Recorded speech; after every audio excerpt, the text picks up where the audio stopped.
난초 이병기. 한 손에 책을 들고 조다 선뜻 깨니 드는 볕 비껴가고 서늘바람 일어오고 난초는 두어 봉오리 바야흐로 벌어라. 가람 이병기 선생 들어보셨나요? 익산 여산면에 가람 문학관과 그의 생가 수우제가 있어요. 지금의 한글학회의 처음 모습이었던 조선어학회 발기회원이셨고 국어사전 편찬위원도 했던 유명한 분이시죠. 안녕하세요. 우주만큼 다양한 사람들의 세상 사는 이야기 우주새 라디오, 여기에 오신 여러분을 환영합니다. 엄마들의 수다, 저는 보름이에요. 지난 방송에서 마마무의 화사씨가 익산 출신이라고 했는데 제가 찾아보니까 이 화사는 전주 출신이고 고등학교만 원광예술정보고등학교를 다녔더라고요. 지금은 원광보건고등학교로 이름을 바꿨고요. 같은 그룹의 휘인이라는 멤버도 같은 중학교, 고등학교를 나왔더라고요. 요즘 익산에도 이례적으로 12월인데도 눈이 많이 내렸는데 어떠신지요? 피해 없으실까요? 눈이 이렇게 많이 내리니까 눈썰매가 생각이 나네요. 제가 다녔던 부송초등학교 뒤에 있는 공원 아주 가파른 언덕으로 되어 있는데 거기 꼭 가보고 싶네요. 왠지 오늘도 탈 수 있을 것 같은 생각이 들어요. 거기가 햇빛이 안 들거든요. 그리고 제가 시골에 살고 있다 보니까 이렇게 눈이 많이 오는 날이면 연락이 꼭 와요. 괜찮냐고. 그러니까 저희 집은 단지 시골에만 있을 뿐인데 시골에 있고 주택이다 보니까 걱정을 하시는 제 주변 분들이 많으세요. 겨울에 눈이 내리면 사랑하는 사람들이 하나둘씩 생각나곤 하죠. 거기에 도움을 주는 노래. 아마 이 노래 들으시면 더 생각나실 거예요. 신승훈의 미소 속에 비친 그대. 듣고 오실게요.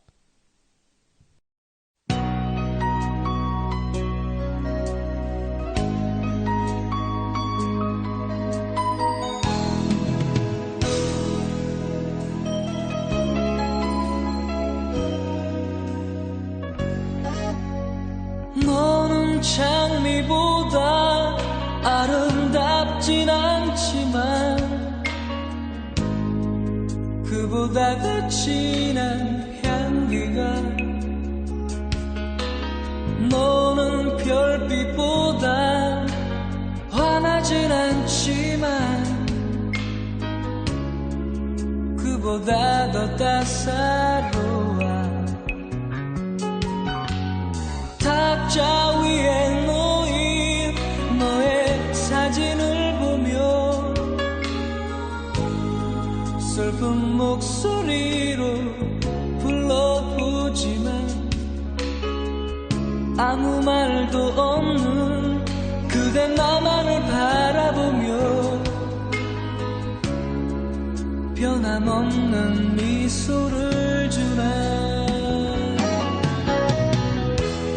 내가 아는 사랑은 그댈 위한 나의 마음 그리고 그대의 미소.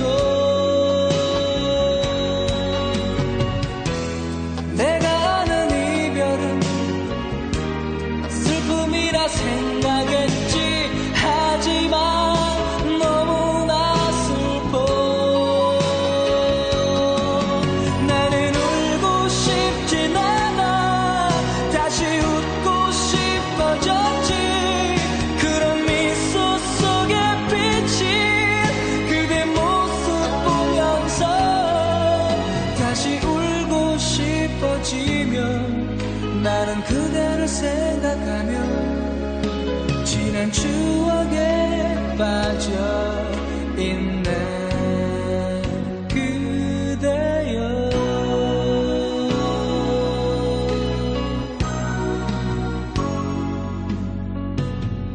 바라바바바바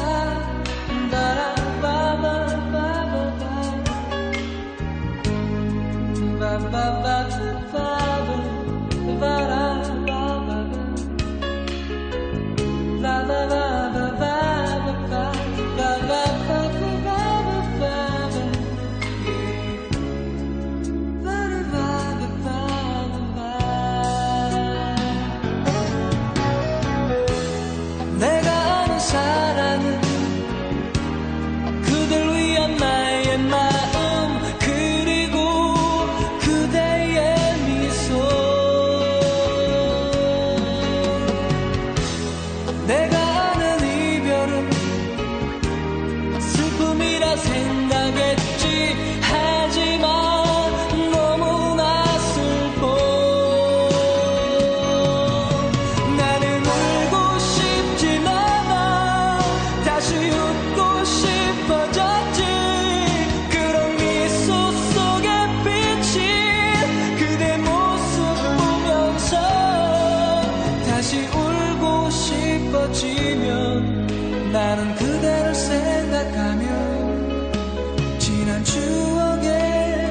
빠져 있네 그대여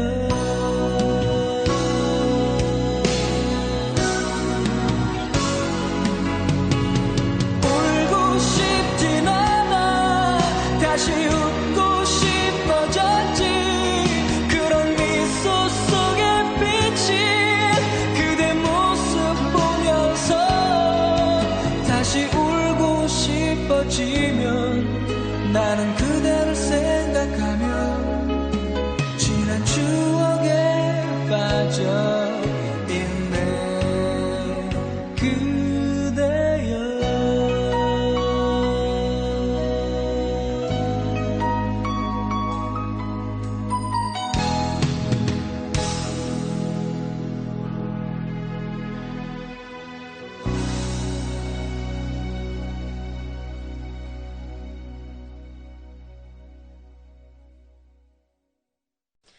자, 우리 오늘 수선아와 제가 함께합니다. 안녕하세요. 네, 안녕하세요. 제가 오프닝에서 시 하나 읊었는데 아세요? 이병기 선생? 예, 여기 그래도 한 1년에 한 번씩 5번은 다녀왔어요. 5번이요? 예, 저 한참 그때 글 쓴다고 예. 그래도 제법 4권? 3권은 이제 공동으로 예. 그 같이 시족 공부하는 사람들하고. 친구들하고 쓰고 네. 그 나중에는 내 개인 책. 진짜요? 예, 그래가지고 여기 해마다 갔었어요. 아, 그래요? 또 여기 가서 또 가지고 간 시도 한번 또 대표로 읊었어요? 서서 낭송했어요? 읽어보겠다고. 예. 이야, 우리 책 한 권 내셨단 말이에요? 우리 수선아가? 제가 책 찾아봐야겠네요. 책. 맞아요. 우리 이병기 선생님이 참 특이한 게 중학교 선생님, 고등학교 선생님, 대학교 교수님 이렇게 학생들을 두루두루 가르치셨다는 점이에요. 서울의 연세대학교, 서울대학교 그리고 이제 귀향해서는 원광대학교, 전북대학교에서 후학 양성에 힘을 쓰셨어요. 특히 시조로 유명하신데 왜 시조는 고려시대에 많이 향유되었잖아요. 그 시조를 다시 부흥시키자고 많이 이렇게 외쳤던 분이시고 현대 시조를 정착시키는 데 일조하신 분이래요. 얼마 전에 저번 주말에 저 가람 문학관에 다녀왔어요. 그랬어요. 정말요? 언제 갔다 온 거예요? 갑자기. 네, 맞아요. 계속 생각하고 있다가 제 아들이 초등학교 1학년인데 익산 리틀 야구단에서 주말 야구를 시작하게 되었어요.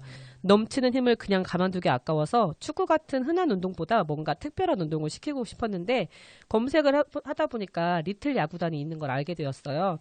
팔봉에 그 공설운동장 있잖아요. 네. 거기 옆에 리틀 야구장이 있어요. 그냥 야구장이 있고 그 옆에 리틀 야구장이 따로 있더라고요.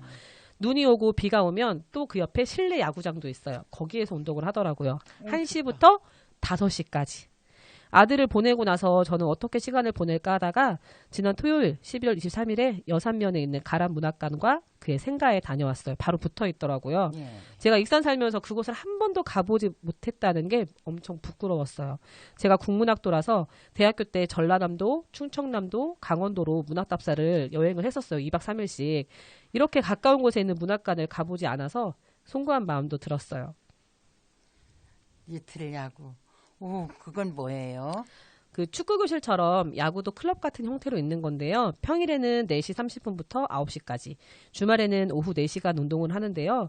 선수반과 주말반이 한 반절씩 있더라고요. 학생 수가. 총 그래서 한 40명 정도? 많을 때는 60명까지 있다고 하더라고요. 블로그를 검색하니까 자세히 나와 있고요. 제가 생각했던 것보다는 비용이 그렇게 비싸진 않더라고요. 체험도 가능하고요. 얼마 전에 여기 익산 리틀 야구단 출신 프로 선수가 나왔대요. 대단하죠. 초등학교 1학년부터 중학교 1학년까지가 리틀 야구래요. 여학생은 중학교 3학년까지. 생긴 지는 지금 10년 더 넘었다고 들었고요. 전라북도 유일이라고 하니까 더 자부심이 생겨요. 다른 곳은 생겼다가 몇 년 못하고 회원이 없으니까 유지를 못했다고 하더라고요. 그리고 박병호 선수라고 있거든요. 프로야구에. 그 선수도 리틀 야구단 출신이래요. 우리 익산 말고 자기 살았던 동네에서. 그러니까 그만큼 참 의미 있는 그런 운동인 것 같아요.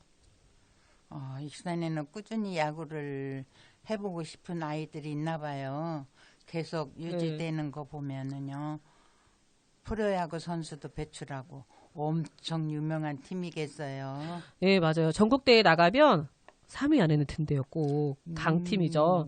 우리 아들은 주말 취미반이라서 대회에 나갈 수는 없지만 경기가 있으면 제가 데리고 가서 관람시키고 응원도 같이 해보려고요. 아마 특별한 경험이 될 것 같아요. 또 인성을 잘 가르치시니까 어른을 보면 90도로 인사를 해요. 제가 우리 아들 데려다 주려고 이제 적응해야 되니까 다른 아이들은 그 코앞에서 내려주고 들어가고 막 이렇게 하거든요. 그리고 제가 알기로 여기 시내권은 차량 운행도 한대요. 근데 저는 이제 거리가 있다 보니까 제가 매번 태워다 주는데 태워다 주고 잠깐 같이 들어가면 거기에서 운동하고 있던 애들이 갑자기 저를 보고 인사를 해요. 안녕하십니까? 이렇게 크게. 되게 인상 깊었어요. 오, 요즘에는 인사 잘하는 아이를 보기가 쉽진 않은데 인사 하나는 확실하게 하나 보네요. 맞아요. 참 요즘에 눈도 많이 왔고 또 추웠다가 해 떴다가 날씨가 오락가락 했는데 우리 수선아님 어찌 지냈어요? 하루는요 눈이 와가지고 하루 종일 베란다에서 밖에만 내다봤죠. 예. 이제 나갈 수도 없는 거죠. 그렇죠. 나가다가는 다치는 게 무서운 게 아니라 다치면 안 되잖아요. 맞아요. 그래서 우리 어르신들이 폐렴도 되게 위험한데 이 낙상 사고와 골절 이 다치는 문제 때문에 많이 고생을 한다고 하더라고요. 아 참 맞아요. 맞다. 익산 공공영상 미디어 센터에서 마을 미디어 공동체 간담회가 있었죠. 네. 거기 우리 수선님이 다녀오셨는데 어땠어요? 좋았어요. 가니까 네. 전부 젊은이들만 있는 거예요. 네네. 그래서 이제 나는 처음에 이야기할 때는 앞에 나서서 발표를 해야 되나 이런 생각을 했는데 다 그냥 제자리에 앉아서 했어요. 편하게. 예, 예. 그랬는데 오이 라디오 팀이 전주에 이사님도 계시더라고요. 그래요. 예. 그래가지고 녹음실을 다 이렇게 영상으로 보여주시는데 너무 좋아요. 근데 2004년도 이제 내년에 2024년도. 예, 내년에 이제 개장한대요. 네. 그래서 그러면 그때 우리도 가볼 수 있겠네요 하고 저도 한마디 했죠. 예. 너무 좋아요. 아, 그래서 그래요. 저도 가고 싶었는데 저는 강릉 가족여행이 있어서 못 갔어요. 와, 더 좋은 데 다녀오셨네. 네. 진짜 강릉요 멀리도 갔다 왔네요. 어찌 거기까지 간 거예요. 정말 좋았겠다. 제가 지난번에 바다열차 얘기했었잖아요. 네. 강릉 동해 삼척을 달리는 바다열차를 타러 갔었는데 내년부터 운행 안 한다고 해서 급하게 예약해서 이제 갔다 왔어요. 근데 우리 남편이 전기차를 샀거든요. 그래서 그 차를 타고 가자고 뿌득뿌득 우겨가지고 갈 때 40분, 또 그 다음 휴게소에서 60분 이렇게 있었고 돌아올 때도 또 40분 이렇게 충전을 했어요. 되게 힘들었어요. 왜냐면 휴게소에 놀 것도 없고 뭐 강원도 쪽에는 휴게소에 오락실 같은 게 없더라고요. 이쪽 아래쪽은 많은데 그래서 할 게 딱히 없어서 조금 아이들한테 미안하더라고요. 그래서 바다열차는 잘 타고 왔어요. 아유, 잘하셨네요. 그럼 나는 못하겠다. 안 그래도 뉴스에 보니까 바다열차를 계속 운행 못할 것 같다고 네. 하더니 맞아요. 올해로 끝나는구나. 이름처럼 바다열차, 바다만 보이는 네, 그 구간이 그러니까요. 있거든요. 근데 생각보다 바다만 보면서 달리는 길이 그렇게 길진 않더라고요. 그래서 약간 저는 기대를 너무 많이 했구나 싶었고요. 이제 우리는 가족석이라서 마주보고 이렇게 앉았는데 보통 다른 칸은 바다를 보고 이렇게 옆으로 쫙 앉게 돼 있어요. 1층, 2층. 그래서 1시간 정도만 타면 되니까 그렇게 길진 않았고 진짜 바다만 보이는 그 길을 갈 때는 다들 약속이 난 듯이 와 이러더라고요. 막 사진 찍고 그랬어요. 멋있었어요. 상상만 해도 좋다. 네. 파도가 일렁이는 동해 바다. 생각하니까 시원하네요. 멀리 잘 다녀 왔나 네. 보네요. 아이들이 정말 신났겠어요. 네. 동해시 추암 해변에서 내려서 놀았는데 그곳에 청둥오리가 30마리 정도가 살고 있더라고요. 거위도 한 2마리 있어요. 강과 바다가 만나는 곳 있잖아요. 물이 워낙 맑아서 청둥오리가 물속에서 발을 막 움직이는 게 그대로 보이더라고요. 정말 신기했어요. 그래서 애들이 거기서 한 30분 정도 계속 한참 동안 우리가 가자고 할 때까지를 계속 지켜보더라고요. 정말 동물원에 따로 없었어요. 그래서 제가 물어봤어요. 이 청둥오리 여기서 살아요? 어디 이동 안 해요? 이랬더니 계속 먹이를 주니까 어디 안 가고 거기에 산다고 하더라고요. 그리고 가까이서 보면 크기도 제법 커요. 예, 기러기 같기도 하고 아무튼 그랬어요. 오, 정말 좋았겠다. 네. 저는 그냥 TV로만 봐도 저런 동물이 있어? 그리고 색깔도 너무 예쁘잖아요. 청동오리. 특히 수컷이 머리가 네. 초록색이잖아요. 동물을 인위적인 것이 아닌 자연에서 그렇게 자연스럽게 볼 수 있는 일이 얼마나 있겠어요. 그것도 맞아요. 매우 가까운 곳에서 말이에요. 누구에게나 힘이 되고 위로가 되는 노래 한 곡 들으실게요.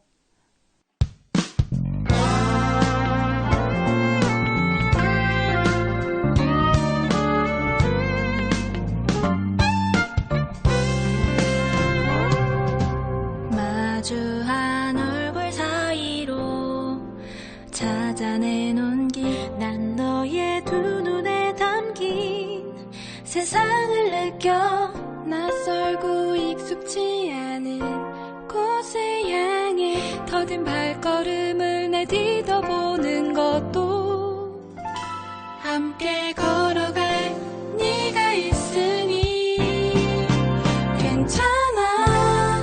조금 오래 걸려도 산책하듯 걸어가고 놀러 가듯 뛰어가리. 괜찮아. 조금 오래 걸려도 어디든 너와 함께하니 이 발걸음 가벼우리.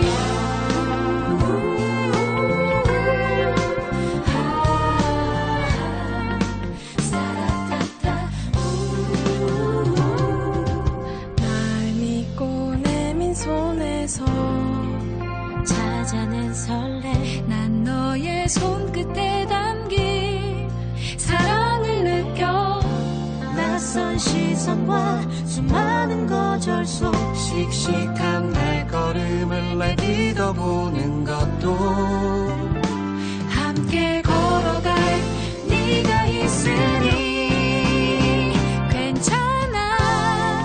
조금 오래 걸려도 산책하듯 걸어가고 놀러 가듯 뛰어가리. 괜찮아. 조금 오래 걸려도 어디든 너와 함께하니 이 발걸음 가벼워. 괜찮아. 조금 오래 걸려도 산책하듯 걸어가고 놀러 가듯 뛰어가리. 괜찮아.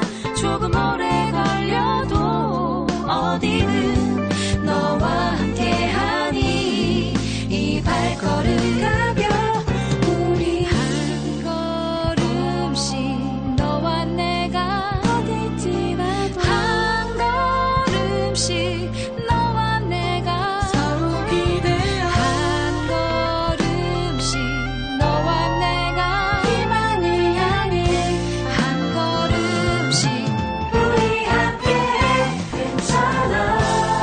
조금 오래 걸려도 산책하듯 걸어가고 놀러 가듯 뛰어가리.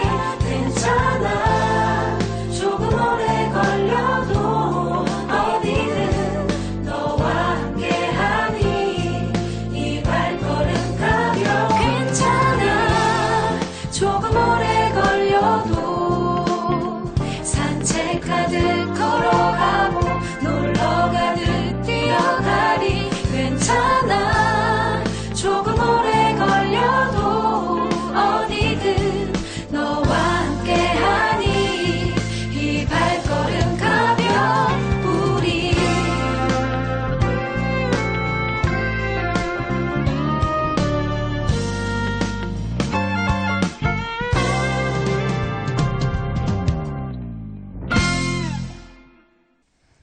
괜찮아.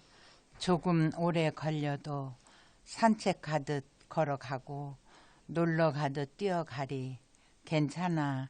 조금 오래 걸려도 어디든 너와 함께하니 이 발걸음 가벼우리. 와, 가사 정말 좋지 않아요? 좋아요. 네, 우리 아이들이 한 번에 따라하더라고요. 괜찮아 이렇게 하잖아요. 네.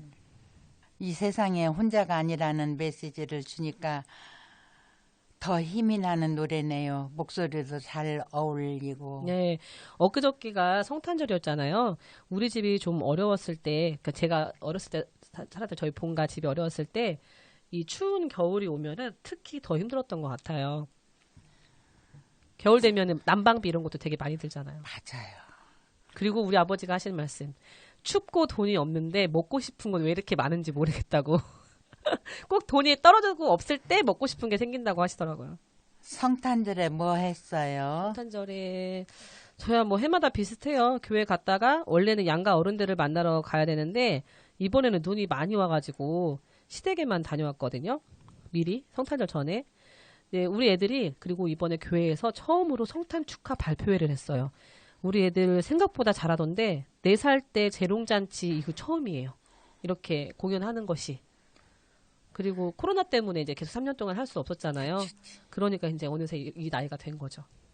그래서 안 할까봐 되게 걱정했는데 하긴 하더라고요. 아들도. 아들, 딸이 무대에 서서 공연하는 걸 보면 엄청 흐뭇하고 좋죠. 저도 이번에 성당에서 예. 이번에는 진짜 많이들 노력했더라고요. 애들을 보니까 어머, 내 아들, 딸들 저렇게 했었는데. 그쵸. 교리교사들이 이제 또 하니까 내 딸도 대학 다닐 때 저렇게 했었는데 막 그게 떠오르면서 그렇죠, 그렇죠. 더 예쁘더라고요. 네. 그 애들이. 그래서 계속 이렇게 하트만 보내줬어요. 소나트요? 예. 그렇죠. 저는 초등학교 6학년 때부터 중학교 때까지 매년 12월 24일 크리스마스 이브라고 하죠. 그날 밤에는 올라이트라고 해서 저녁에 모여가지고 빙 둘러앉아서 랜덤 게임을 하면서 놀다가 뭐 자기소개하기도 하고 007빵도 하고 이런 거 하다가 12시가 되면 새벽송을 돌았어요. 집집마다 다니면서 문 앞에서 노래를 부르면 미리 준비해 놓았던 간식을 이렇게 주시곤 했고요. 또 어떤 집은 들어오라고 해서 이렇게 딱 둘러앉으면 뜨거운 생강차, 뭐 유자차, 그리고 만두 같은 그런 간식을 주시곤 했어요. 그러다가 이제 우리처럼 새벽송을 도는 다른 팀을 길 가다 만나면 큰 목소리로 메리 크리스마스 이렇게 인사를 하고 그랬어요. 그러다가 어느 해에는 화이트 크리스마스 이브였어요. 밤에 새벽송을 돌고 있는데 한방눈이 막 오는 거예요. 그리고 너무 이제 눈이 빨리 많이 오니까 금방 쌓이더라고요. 그래서 다른 팀하고 같이 눈싸움도 했었어요. 그래서 저는 해마다 성탄절 때가 되면 그때가 생각이 나요. 왜냐면 12월 24일 밤에도 놀았지만 12월 31일에도 또 저녁에 애들 놀다가 11시 반에 송구영신 예배를 했거든요. 그런 추억들이 생각이 납니다. 내가 어렸을 때 성탄절에 대한 추억은 없는 것 같아요. 왜요? 그 시절엔 저는 교회도 안 다녔고 아무 데도 안 다녔으니까 하여튼 내 시절에는 아버지가 항상 그러셨어. 남자 둘이만 있는 데는 그 앞에로 지나가지 말고 돌아가거라. 이런 교육을 받고 커가지고 그냥 여자애들이 그냥 서너 명이 모여서 이야기하고 놀고 그랬죠. 그것도 서로 이제 다 부모님한테 우리 누구네 집에서 놀아요 하고 또 이야기하고 가야 돼. 맞아요, 맞아요. 와, 이렇게 우주새도 올해를 마무리하게 되네요. 오늘이 올해 마지막 녹음일이었는데요.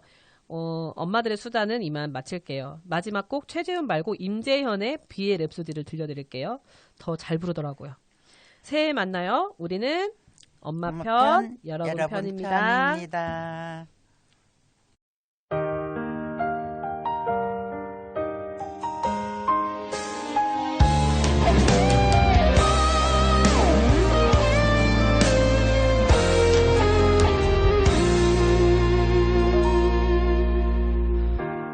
이제 눈물 그쳐 나를 봐요.